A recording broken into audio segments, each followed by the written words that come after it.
This is Tagalog version with English subtitle so that easy to understand for beginners in welding. Okay? Sa ilalim, alas 6 hanggang alas 3. Saka tungo sa alas 12.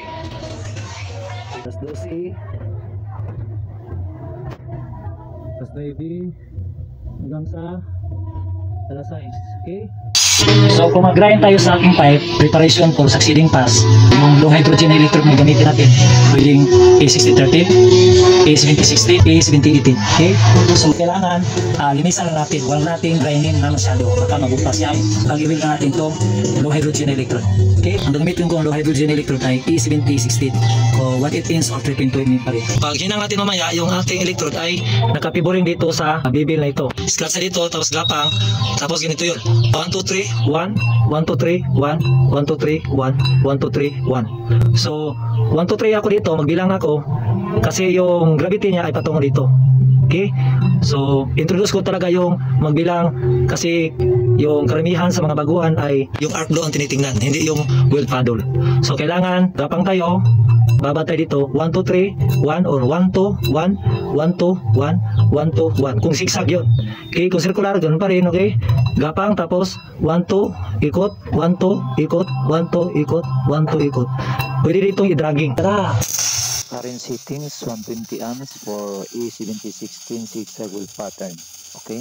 Always keep your pipe clean. Remove all slugs of your first pass to prevent slug inclusion. Okay? And then, during my welding, I am favoring the top pipe wall. Just a couple of seconds. Because at the bottom will take care of itself due to gravity. The multi-metal weld rest. Pagtayo natin mamaya, no, iba na naman to kasi succeeding pass na tayo. Dito tayo unang mag-scratch, tapos gapang, tapos ilok natin dito. Okay? Ganun pa rin, babantay dito kasi mag-drip yung ating multi-metal. Okay? Tayin tayo, tayin.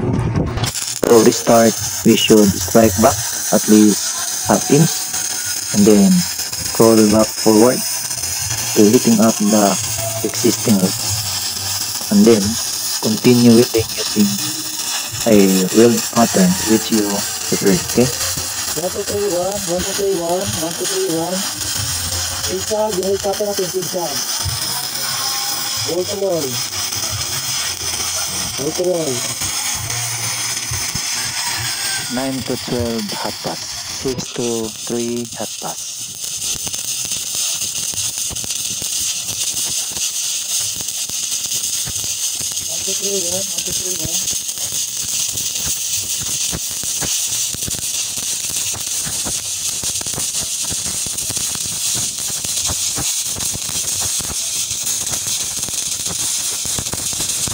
Change position. 3 to 12 hot pass.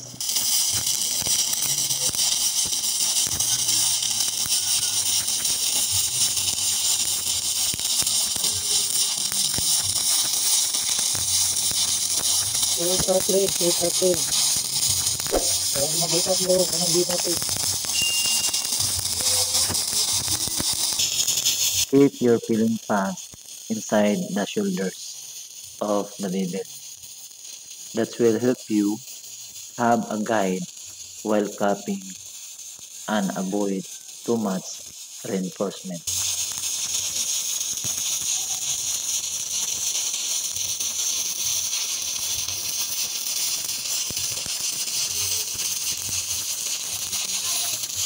Ito yung ating second pass or hot pass. Okay? Yan. Kabila. Kung may makita kang nag-build up masyado, tatin down na natin para ma-level siya sa welding natin. Okay? So yan. May nakita ko dito sa size na nag-build up masyado. So grind ko yan para ma-level siya. bago tayo mag-capping ay maiwanan yung groove niya ng 116. So ito, malalim pa masyado. Kailangan pa natin ng filling pass ito. Okay? Mag-filling pass muna ako gamit E7016. Okay? So yan na. Ngayon, grabe ang gamit ko pattern.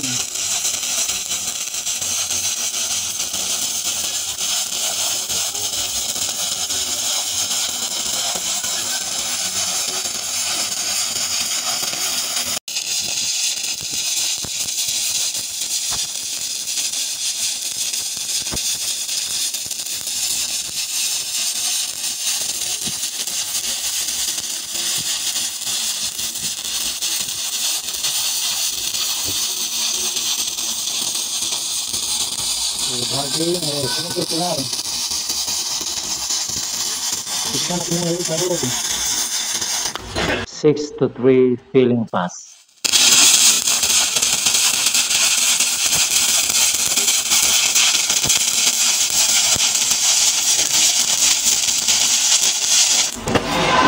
Hintay dito.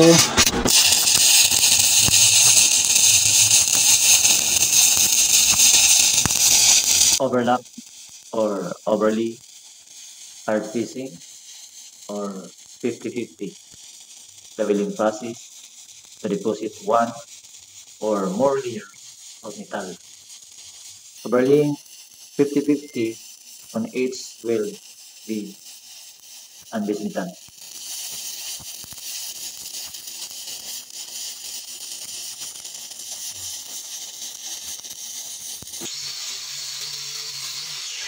Ito yung filling pass natin. Unang filling pass, okay? So, yan yung unang filling pass. So, kailangan yan ay 160 ang iwan. Kulang pa yan.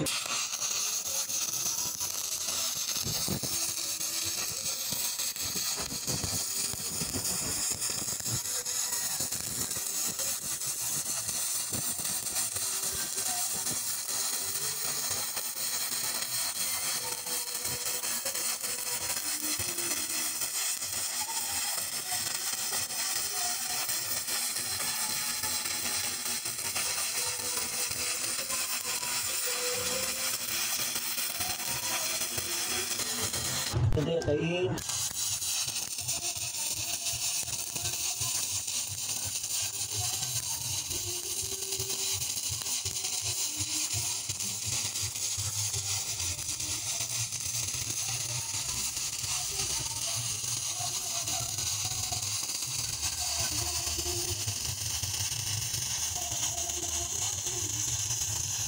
Ito naman sa size, mas 3, mas 12. Okay? Filling pass pa rin ito, filling pass. Okay, yan na.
Ito, atin.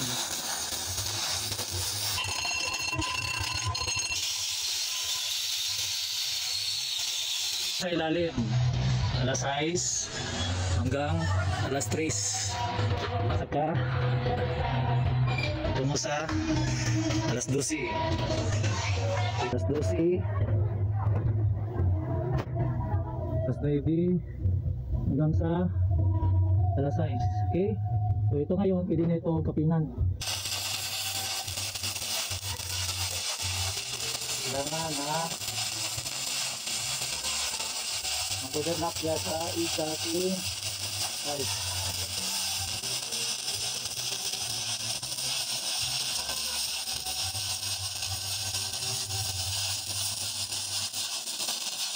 Tayin.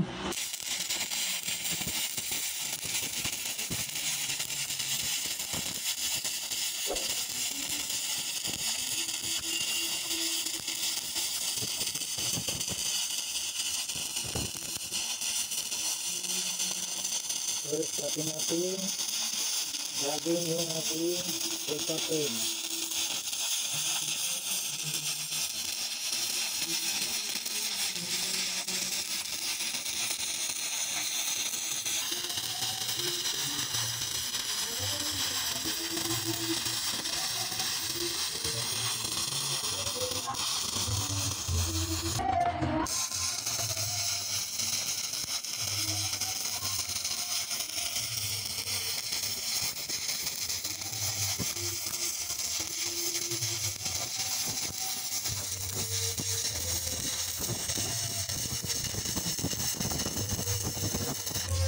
Change position, tayin.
It should be ABC in welding. ABC stands for always be comfortable. If you do one hand while welding, do it, okay? If you do two hands, do it as well. For me, I'll do two hands.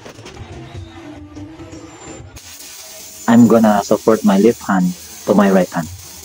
Just like that, okay? I'm too much comfortable with that. Just like that.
If you learned something in this video tutorial, please don't forget to subscribe, like, share, and click the notification bell so that you will able to receive notification if I have new upload videos.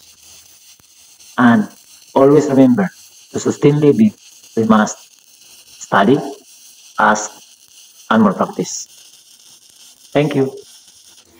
So sana may natutunan kayo sa ating tutorial ngayon sa 6G 5 Wheel. Maraming salamat po sa inyo lahat, mga followers ko, mga subscriber ko, sa patuloy niyong pagsuporta sa aking page at sa aking YouTube channel sa Brooks Vlogs at sa Brooks Vlogs sa Kids. Okay?